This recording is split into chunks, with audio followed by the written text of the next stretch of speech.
Welcome back, everyone, to another deep dive. This time, we're taking a look at Psalm 22. It's a pretty well-known psalm, I think, full of emotion, lots of vivid imagery, too. And it's had a huge impact on people throughout history. Oh, absolutely. It's resonated with so many. And we've got a whole bunch of sources to help us unpack it. Scholarly articles, commentaries, even some literary analysis really gets us going beyond just surface level. Which is what the deep dive is all about, right? Right. Getting to those deeper meanings. Exactly. Right off the bat, this psalm hits you with that powerful line, my God, why have you forsaken me? Like, wow, strong words. Even Jesus said those on the cross, so it's heavy stuff. Yeah, it's a real gut punch. Yeah. Makes you wonder why this cry of abandonment from someone who's clearly a believer. Right. Like, it suggests that there's this deep intimacy with God, so much so that you can be brutally honest, even angry with him, wouldn't you say? Definitely. And the psalm is attributed to King David, according to tradition.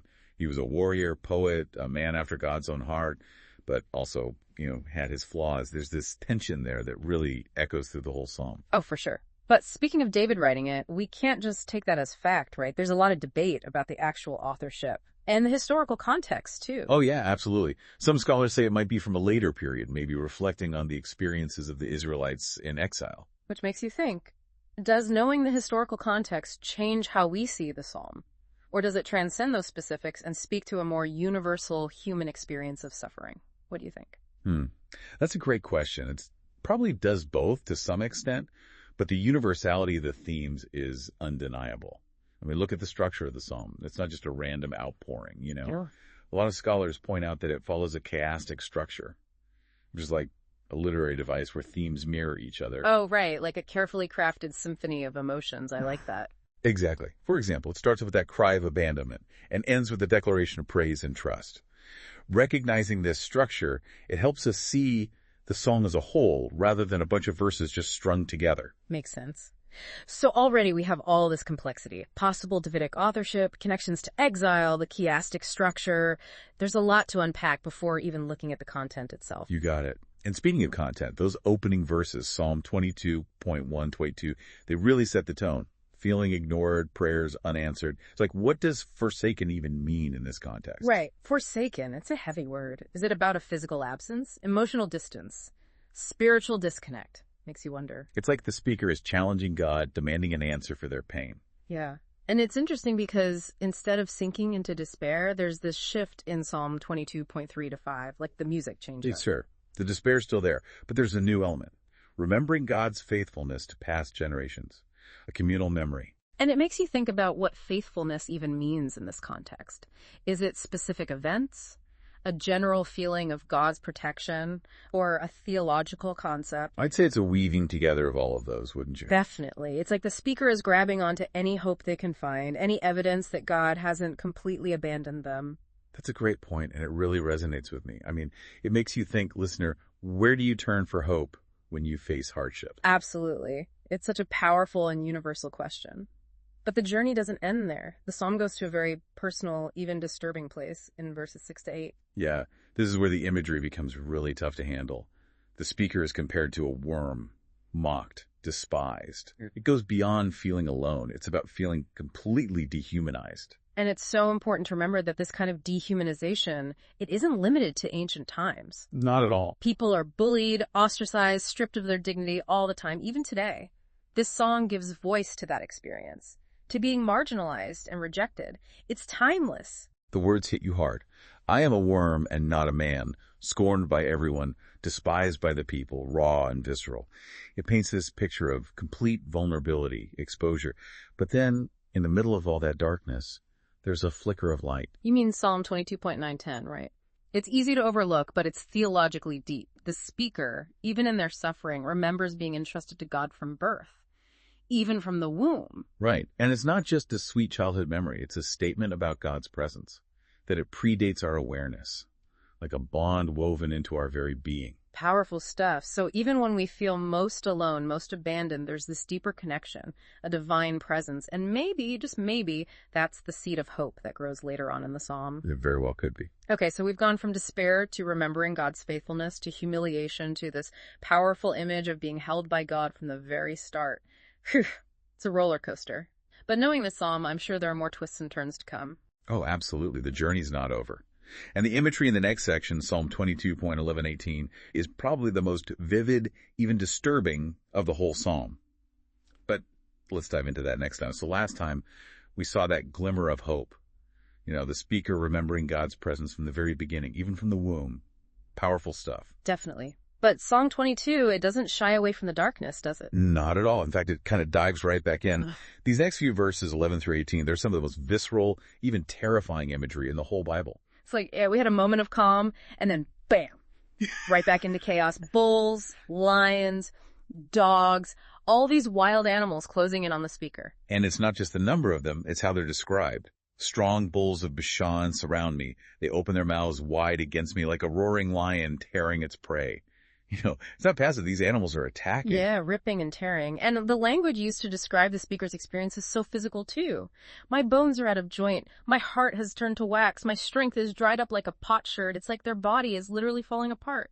It's interesting you point that out, because some scholars actually think that this imagery might not be just metaphorical. They suggest that Psalm 22 could be reflecting an actual physical ordeal, maybe even torture. Wow, I never considered that. It would make lines like, my tongue sticks to the roof of my mouth and they pierce my hands and my feet even more chilling, wouldn't it? Oh, absolutely. It forces us to really confront the brutal realities of suffering, both physical and emotional. And I think for the listener, it's a way to connect this ancient text to very real pain that people experience, even today, all over the world. It's true. It makes you think about those graphic images we sometimes see on the news. Victims of war, refugees, people suffering from famine or disease. This psalm, it doesn't sugarcoat things. It just puts the rawness of suffering right there in front of you. Exactly. But even in all this darkness, even when the speaker feels totally abandoned and broken, there's this little glimmer of hope that starts to appear. In verses 19 and 21. It's subtle, but yeah, you can feel a shift. The pleas for help, they become more focused, more confident almost. Instead of why, the speaker says, you are my strength, come quickly to help me. Hey, like an ember glowing under the ashes. Their faith was almost gone, but it's starting to come back. Yeah. And what I find so interesting is that there's no big miracle here, no divine intervention. It's a small internal shift, a choice to hold on to hope, even when it seems impossible. That resonates with me. I think we've all felt lost and hopeless at some point. And sometimes the bravest thing you can do isn't fighting your way out, but just choosing to believe it'll get better. Beautifully said. And that choice to choose hope, to hold on to faith when it feels impossible, well, that's what leads to the huge change that happens in the last part of the psalm. You mean verses 22 to 31, right? Where the whole tone changes. It goes from lament to praise, despair to joy, like night and day. It's one of the most dramatic changes in the whole Bible. The language is full of celebration, thanksgiving, and a call to worship. I will declare your name to my people. In the assembly I will praise you. And it's not just a personal victory either. It expands outward. It becomes about all nations. All the ends of the earth will remember and turn to the Lord, and all the families of the nations will bow down before him. It's this cosmic vision of God's reign, the triumph of good over evil. Exactly. The speaker's suffering, it becomes like a catalyst. It leads to a universal awakening to God's power and mercy. It makes you think that even the deepest pain, it can have a ripple effect. It can lead to something greater than just our individual experience. And it's a really powerful message, but how do we reconcile that triumph with all the suffering that comes before it? There's this tension that I don't think is fully resolved. Do you? That's the million-dollar question. Yeah. It gets to the core of how we see faith and the complexity of being human. It's something we'll explore as we finish our deep dive into Psalm 22. I'm looking forward to it. This psalm is definitely giving us a lot to think about. So we've been on quite a journey through Psalm 22, haven't we? From the lowest lows of despair to this incredible vision of universal praise. But I keep thinking about what you said earlier. How do we reconcile the suffering with the triumph? Does the ending somehow erase all that raw pain that came before? That's what makes this song so thought-provoking. It's not a simple answer. It doesn't just say, hey, everything happens for a reason and sweep the suffering under the rug. No, it acknowledges the pain, sits with it, and then shows us how hope can still emerge from that broken place. It's powerful. So it's not saying that suffering is good. Right. More like even bad things can be part of a bigger story, a story that leads to something. Exactly. It's like, imagine a tapestry. You have those dark threads, the painful experiences, interwoven with the bright ones. You can't have one without the other, right? Right. And in Psalm 22, that contrast, it's what makes the final tapestry so beautiful. So for you, the takeaway isn't that we should expect suffering to lead to triumph, but that it can. And maybe, just maybe, that's enough to keep that tiny ember of hope alive when we're going through tough times ourselves. Couldn't have said it better myself. And it's important to remember that Psalm 22 isn't just some story about one person's struggles. It's been a source of comfort and inspiration for people throughout history. It's timeless. And speaking of connecting to this psalm, we asked you, our listeners, to think about how it resonates with your experiences.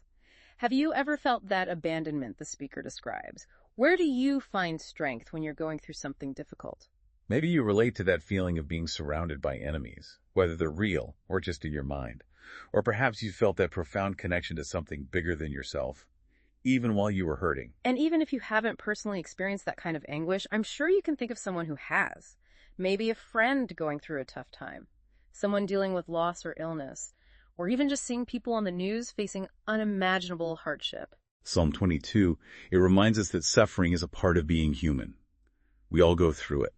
And it's an invitation to not just empathize with those who are hurting, but to see their pain as part of something bigger, something that can lead to healing and change. So, as we wrap up our deep dive into Psalm 22, I want to leave you with this. What if, instead of asking, why me, when things get hard, we ask, what now?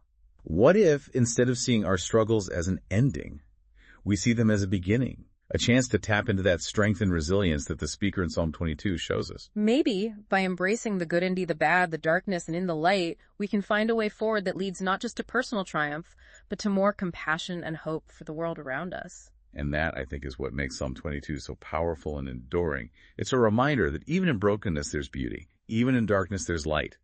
And even in the middle of suffering, there's a seed of hope that, with faith and courage, can grow into something truly amazing. Thanks for joining us on this deep dive. We'll see you next time for another exploration of the big ideas that shape our world.